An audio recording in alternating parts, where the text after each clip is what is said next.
The House of Trovi, the family to which Navier belonged, had produced multiple empresses over generations. The predecessor emperor, Osis III, had chosen Navier to be the future empress of the crown prince. Her marriage to Sovieshu was one of convenience, but fortunately they had maintained a good relationship since their youth. The nobles considered them an adorable pair of lovebirds, and they spent many days with their heads together, discussing the empire they would build together in the future. Navier was the perfect empress until today. Navier, Empress of the Eastern Empire, arrived and calmly accepted the divorce. Her announcement shocked everyone, prompting reactions of disbelief as many exclaimed that the situation was preposterous and urged her to calm down. Meanwhile, the mistress, Rashta, smirked and fell into Sovieshu's arms. Despite the uproar, Navier stood firm, agreeing to the divorce without any objections.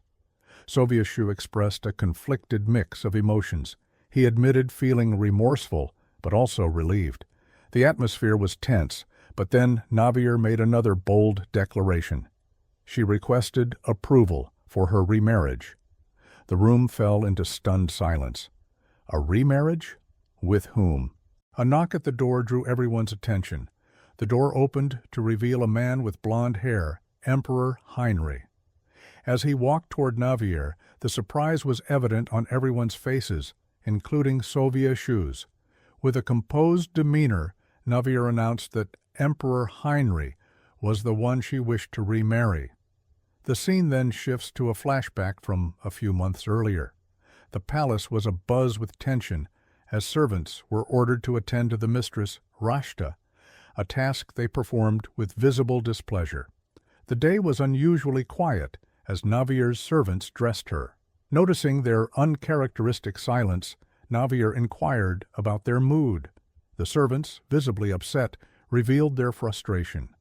They were angered by Sovieshu's decision to bring Rashta into the palace and the special treatment she received. They described Sovieshu's excessive concern for Rashta, implying there was more to their relationship. Despite their attempts to convince Navier that something was amiss, she chose to trust Sovieshu, even though her heart was troubled by doubt. During dinner, Navier confronted Sovieshu, asking if it was true that he had found a slave during his hunting trip and brought her back. Sovieshu deflected the question, asking where she had heard such a thing.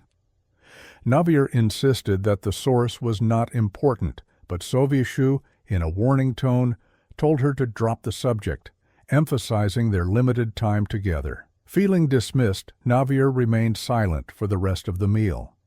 The next morning, Navier woke to the sound of her servants expressing their concerns about the situation. They asked if Sovieshu had said anything about the woman.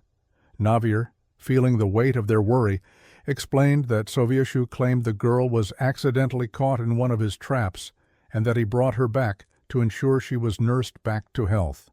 He had been displeased with Navier's inquiries. One servant, angered by Sovieshu's reaction, shared her frustration, having seen similar situations with her own father. Another servant expressed sympathy for Navier's predicament.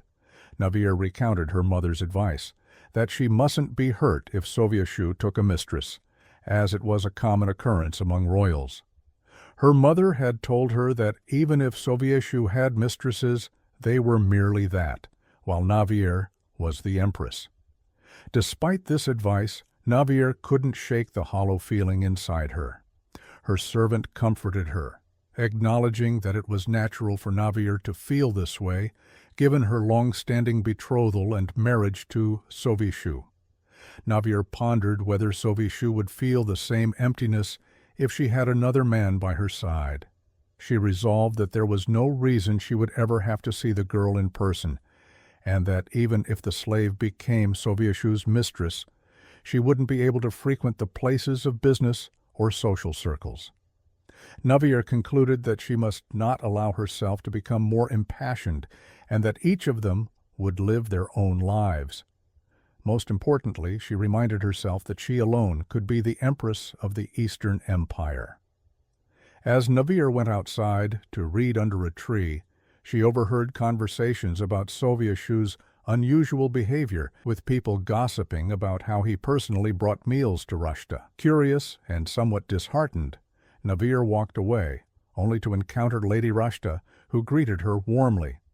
Navier turned her head around and ignored Rashta. Undeterred, Rashta attempted to breach protocol, a shocking action for everyone present. The anxious servants tried to stop Rashta from approaching Navier, but she insisted on introducing herself. Navier responded with a curt greeting and walked away, hoping they would never cross paths again. Then Rashta reached out and grabbed a part of Navier's dress, causing it to tear. This sudden action shocked everyone present. One of the servants found her behavior insolent. Rashta quickly apologized, explaining that she had wanted to call out to Navier but didn't know how to address her.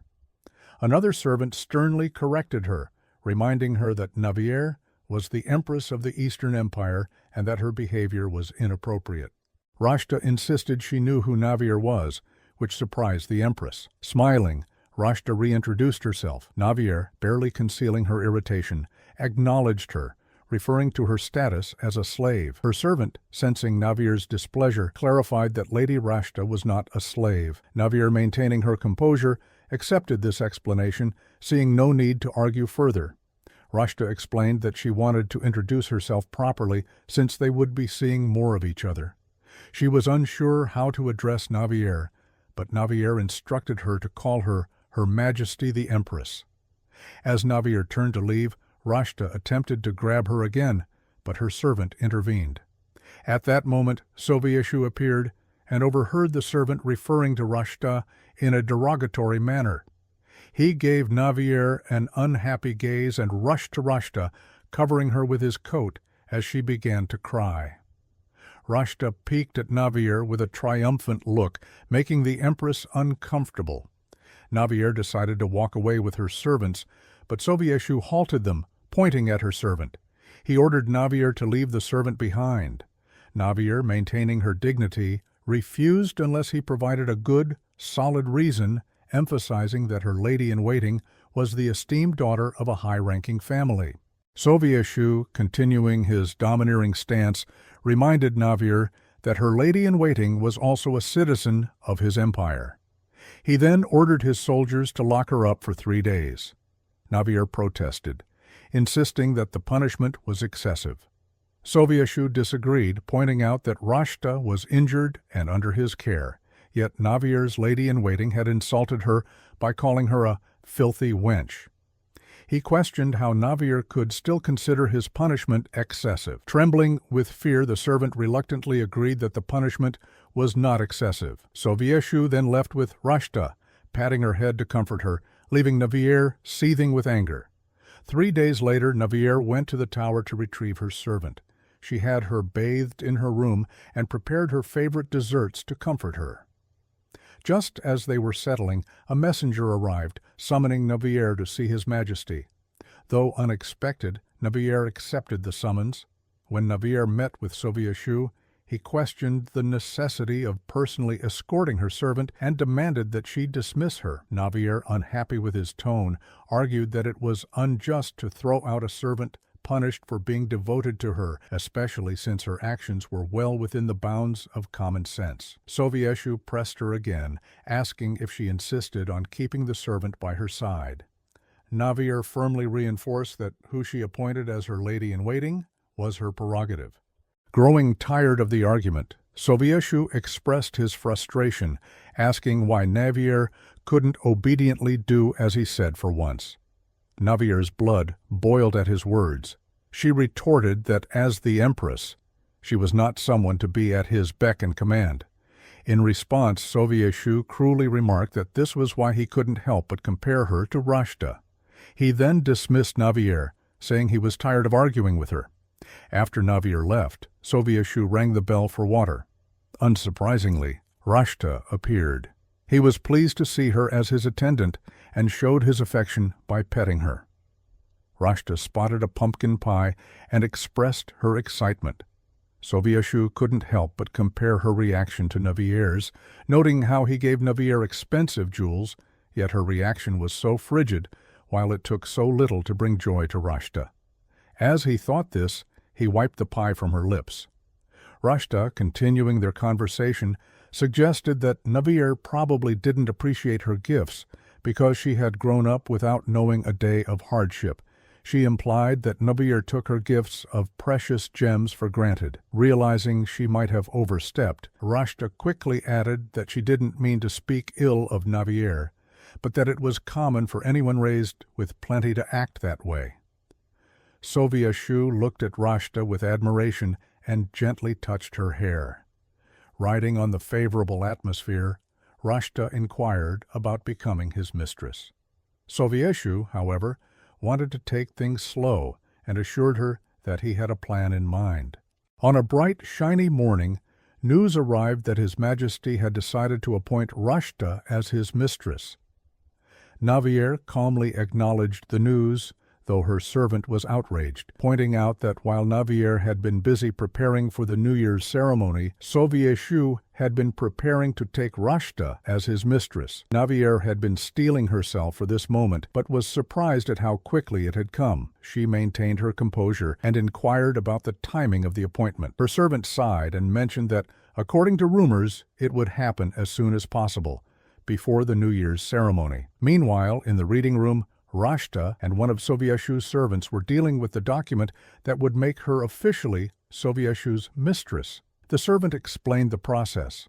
The Prime Minister would hand His Majesty the notarized document. Soviet-Shu would sign it first, and then Rashta would sign below him. However, Rashta struggled with writing her name, revealing that she did not know how to write. The servant reassured her that it was nothing to be ashamed of and offered to teach her how to write her name. He also mentioned that the Empress might send her a welcome gift, as was customary, to show recognition and acceptance of the mistress into the royal household. This made Rashta happy, and she wondered if Navier would give her a gift. Navier, however, decided not to give Rashta a gift, much to the relief of her servants.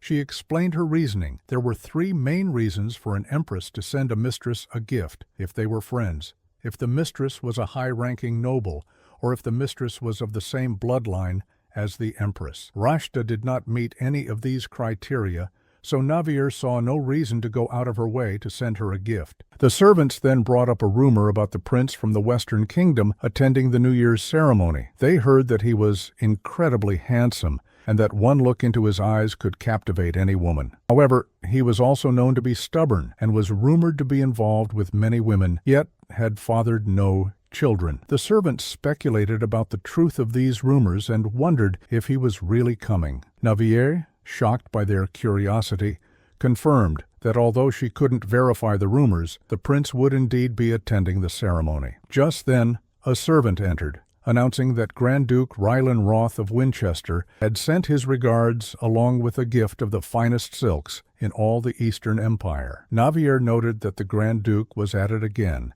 and instructed the servant to convey her gratitude, but to tell him that his regards were enough. The Grand Duke, an extended family member of Soviet-Shu, had no interest in the throne, but had a strong thirst for power. He regularly sent bribes in hopes of requesting special favors in return. As Navier was about to enjoy a sip of tea, the servant announced that Lady Rashta wanted to see her. Despite her reluctance, Navier granted the request. Rashta greeted her with a casual manner, expressing how nice it was to see her again. Navier, hiding her emotions as she had become accustomed to in unpleasant situations, congratulated Rashta on becoming a mistress. Rashta happily thanked her and said she had come to see her sister, the Empress. This startled Navier, and a servant spilled tea in surprise. Navier, shocked, questioned, "What? Sister?" Rashta continued, explaining that they were now sisters because they shared the same husband. Disgusted, Navier responded, "What?" Undeterred, Rashta asked if she could call Navier Big Sister from now on. Navier, maintaining a calm demeanor, questioned Rashta without expression. She made it clear that sharing the same husband did not make them sisters, and firmly rejected the notion of being called Big Sister. Rashta, taken aback by Navier's response, began to cry, asking if Navier disliked her. Navier explained that her feelings were irrelevant and that Rashta's new status as a mistress did not alter their relationship. Feeling the frosty glares of everyone around her, Rashta retreated and confided in a servant, claiming that Navier hated her. The servant, realizing Rashta had gone to see Her Majesty, was surprised and struggled to explain why that was inappropriate. As Rashta recounted her direct conversation with Navier, the servant was shocked by her forwardness. Later, as Navier was taking a walk in the garden, she noticed a feather floating down and caught it. She looked up to see a beautiful bird. As she approached, the bird flew down to her hand, with a note attached to its feet. Curiously, she opened the note, which read, "I am a guest from abroad who will soon arrive at the New Year's ceremony, and I write this note while drunk." Navier smiled at the playful message. Her servants, noticing her interest, suggested she write back. Amused, Navier penned a reply with a touch of humor. "Your bird has found its way to me. If it is able to find its way back, I shall be relieved, for it means it must be cleverer than its inarticulate drunk master." She tied the note back to the bird and released it. The bird flew back to a man who read the note and smiled, thinking to himself that if he wanted to see Navier again, he would have to cleverly find his way back to her. He mused, calling her "my queen" in his thoughts, intrigued by her wit and grace. Navier wondered if the bird would return. She hoped it would come back, as long as it didn't lose its way. While chatting with her servants about the bird, Navier opened her bedroom door to find Sovieshu waiting for her inside. He had requested a servant for Rashta, but finding a noble willing to be a lady-in-waiting proved difficult. Sovieshu blamed Navier for not participating in the search herself, and insisted she lead the effort to find a lady-in-waiting for Rashta. Reluctantly, Navier agreed to his request, given his insistence. Her servants were concerned for her. The fact that Rashta was not from a noble family made the search even more challenging, as ladies-in-waiting were typically from nobles of the same rank, or at most a rung or two lower. Navier's only option was to send invitations to all the noblewomen and their daughters for a tea party. On the day of the tea party, Navier made her intentions clear. She needed their help. Initially, the noblewomen were surprised but willing to assist. However, when Navier revealed that she needed a lady-in-waiting to attend to a soon-to-be mistress, their expressions turned to disgust. One noblewoman pointed out that Rashta's status as a runaway slave had been the subject of much gossip. Others expressed concerns that serving a slave would affect their own status. Navier had expected this outcome. Exhausted from the day's efforts, she lay in bed when suddenly the bird returned with a letter tied to its leg. The note read, "I'd like to think I'm a bit more intelligent than a bird. I've worked up from my drunken stupor now." Delighted, Navier replied, "It seems as if you haven't awoken completely. What is the bird's name?" She tied the message to the bird's leg and gave it a kiss for good luck. And just as she released it, Sovieshu came to see her and inquired about the search for his mistress's lady-in-waiting. Navier informed him that no one wanted to take on the role. He questioned why and accused Navier of spreading rumors about Rashta being a runaway slave. She looked at him in disbelief. Sovieshu confronted Navier, accusing her of benefiting from the rumors about Rashta and labeling her as a love rival. The words "love rival" broke Navier's heart. She retorted that Sovieshu was not her love, so Rashta could not be her rival. She expressed her exhaustion over the situation and asked not to be dragged into it anymore before leaving the room. Navier went outside and cried. Suddenly the bird returned with another note tied to its leg. The note read, "Is such a thing needed? You may name it if you'd like." Gazing at the bird, Navier felt it sensing her sorrow. She confided in the bird, calling the place her secret crying spot. The bird gently patted her face, and in return, she gave it a kiss and named it Queen for its kindness and intellect. Hugging the bird before letting it go, she felt a brief moment of solace. The bird then landed in a forest and transformed into a man, who pondered the irony of being named Queen. Another blue bird transformed into a man and warned him to remember his position as an imperial highness. In the West Palace, Rashta sat on a chair belonging to Navier. She apologized and expressed her desire to become friends. Navier, with a calm yet pointed demeanor, suggested Rashta become friends with the next mistress that Sovieshu would take in after her. Rashta, puzzled, asked about the next mistress, to which Navier confirmed that there would indeed be another after her. That night, Sovieshu stormed into Navier's room, questioning why she had changed so much. She was confused and listened as he recounted Rashta's complaints about their conversation. Navier reminded him that his father had also taken multiple mistresses. He accused her of saying horrible things to Rashta without any pity. He slammed the door and left her in anger. Meanwhile, Rashta was delighted to hear from a servant that Sovieshu had yelled at Navier angrily. To her immense joy, Sovieshu sent Rashta a chair as a gift, further solidifying her happiness. At night, Queen the bird returned to Navier. It flew past her and landed directly on her bed. She gently patted it before opening the letter attached to its leg. The note read, "As you wish, the bird's name shall be Queen, but you should bear in mind that it's male." Amused, Navier held the bird up and asked if he was indeed a male bird. In an early morning, Navier and Sovieshu appeared together to greet guests who came to join the New Year ceremony. Prince Heinrich, first in line to the throne of the Western Kingdom and the subject of many rumors, arrived in an elegant carriage. Stories of his great cruelty and extraordinary beauty surrounded him. As he approached, Navier was struck by his appearance. Prince Heinrich knelt and kissed her hand, taking Navier by surprise with his graceful gesture. Later that night, the bird returned to Navier, bringing another message. She was happy to see Queen and read the note, which said, "I've arrived at the imperial palace. Can you guess who I am?" Puzzled and curious, Navier replied, "I'm not sure who you are. Do you know who I am?" On a heavy, rainy night, Queen returned once more. As Navier dried the wet bird, she opened and read the note. "The one who figures out who the other is first wins."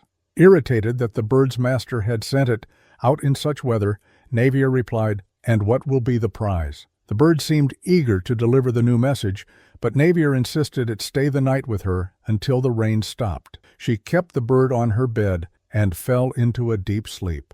Queen sneaked out. When Navier woke, it had already left. However, it soon reappeared with a new message. "Queen shall be the prize." Next morning, Navier was in the middle of work when a servant entered and announced that Prince Heinrich wished to see her. She went to meet him, and as he approached, he made a gesture as if to kiss her hand, but then commented that he hoped he was not interrupting her. Navier pulled her hand back and asked why he wanted to see her. Prince Heinrich requested a tour of the palace. As Navier was about to find a servant to give him the tour, Heinrich expressed that he wished for her to show him around personally. Navier felt a twinge of suspicion as he called her Queen, wondering if he could be the mysterious bird's master. Heinrich asked again if she would personally guide him, and Navier agreed, leading the way. As they walked, Navier asked if he had been to the South Palace. His reply surprised her. He had already explored the entire South Palace.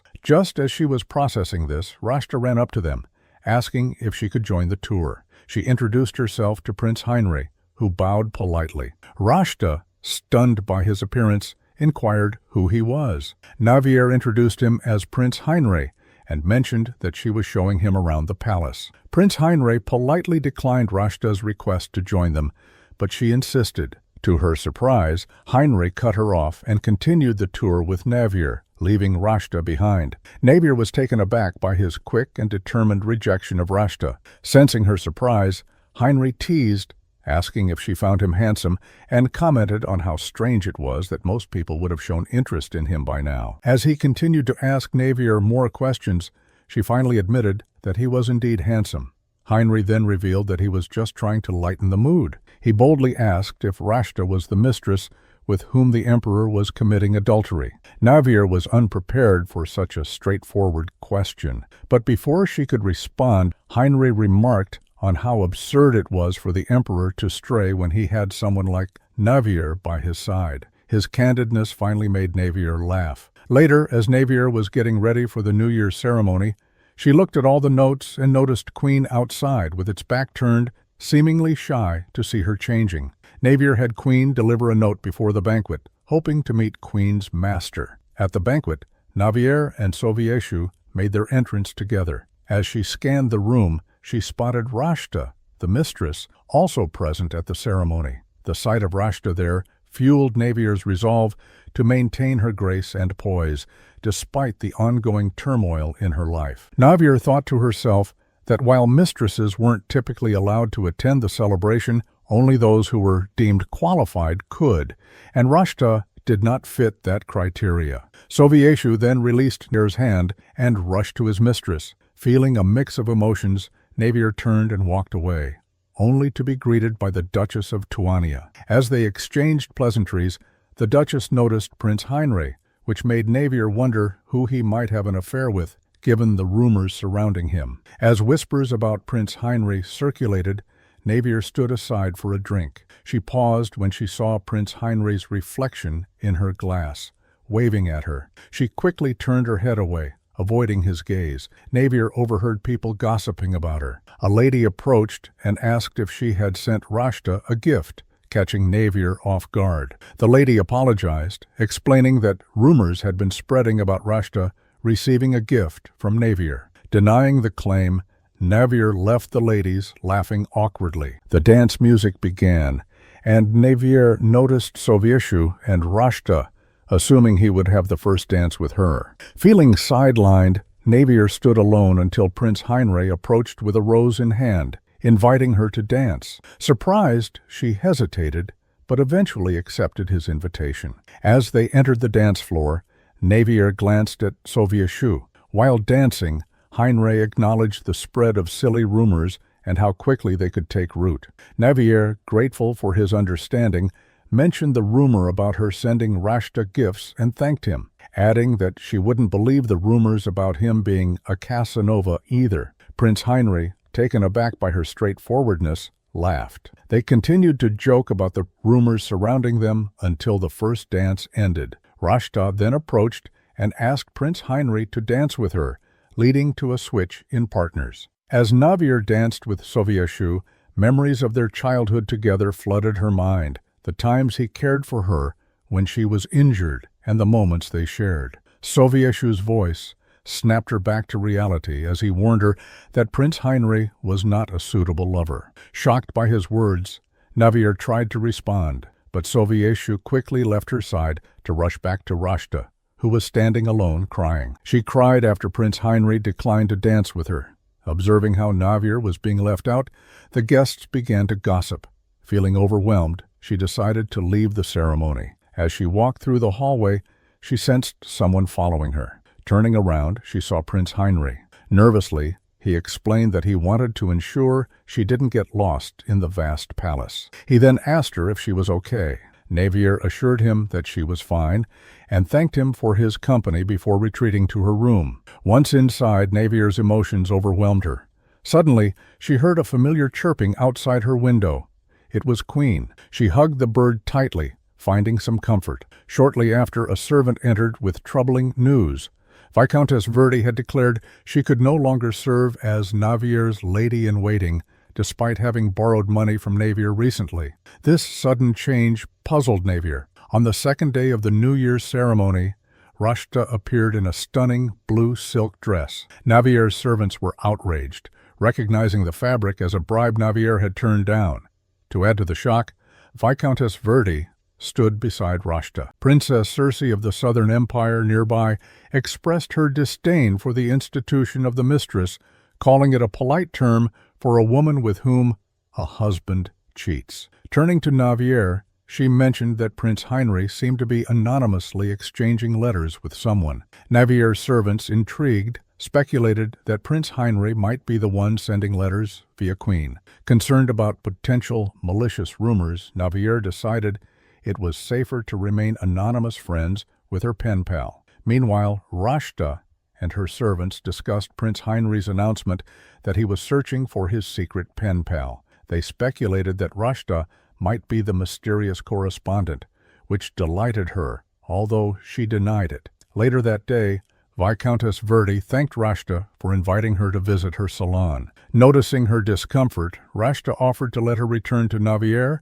but Verdi declined. She confided in Rashta that she suspected the Empress was the anonymous pen pal, and that Navier would never reveal herself. When Rashta inquired about the letter's content, the servant confirmed she knew them. An evil plan began to form in Rashta's mind. On the third day of the New Year's ceremony, Navier overheard people talking about Prince Heinrich's partner, for the day being the one who exchanged letters with him. She glanced toward Prince Heinrich and saw a girl approaching him, introducing herself as Cherini, claiming to be his anonymous pen pal. Prince Heinrich, with a mix of pressure and genuine curiosity, questioned Cherini about her claim. He emphasized the importance of his pen pal to him and expressed that he would be delighted if she were indeed his secret correspondent. Taking a step closer, he warned that if she was lying, he didn't know how he might react in his disappointment. Cherini, feeling the weight of his words,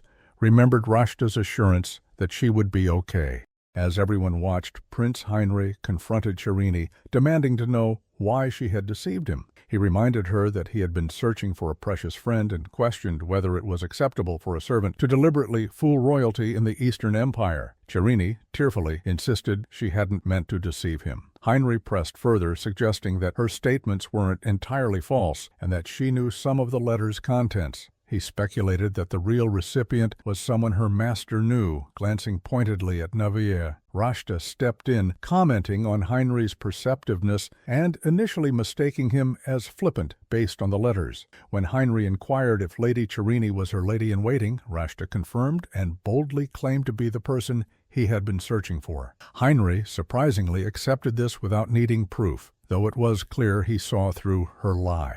Navier's servants were visibly upset, but Navier calmed them, explaining that Heinrich likely knew Rashta was lying. What puzzled her was his willingness to go along with it. As Navier prepared for the final day of the New Year celebration, she noted the attention Prince Heinrich and Grand Duke Kaufmann would attract. Heinrich always drew attention, and Kaufmann, as a guest from a different continent, was also intriguing. Little was known about Kaufmann except that he was the Grand Duke of Luip, a desert nation and a top graduate from the Academy of Magic. While contemplating the lack of information on Luip court etiquette, Navier heard Rashta calling her sister. She acknowledged Rashta's correction and walked away, pondering why Rashta was present despite not being on the guest list. At the banquet, Navier was informed by a lady that Prince Heinrich treated Rashta kindly in front of the emperor. Observing from afar, Navier sensed the tension. Soviet-Shu was visibly upset with Prince Heinrich, who pointed out Rashta's mistakes. Heinrich stated he was offended by Rashta and her lady-in-waiting, despite Soviet-Shu's attempts to defend her. Heinrich found it odd that Rashta forgot half of the letter's contents, which led Rashta to accuse him of drawing a line due to her low social standing. Navier debated whether to clarify the situation, but Grand Duke Kaufmann's arrival provided an opportunity. She stepped forward, informing Soviet-Shu that she knew who Prince Heinrich had been writing to, and it wasn't Rashta. Soviet-Shu dismissed her, accusing her of siding with Heinrich out of spite for Rashta. Heinrich then remarked on the emperor's apparent bias towards Rashta, which enraged Soviet-Shu. Drawing his sword, Soviet-Shu challenged Heinrich to a duel. Heinrich, unfazed, questioned if he could leave safely, even if he killed Soviet-Shu, and accepted the challenge with a calm demeanor.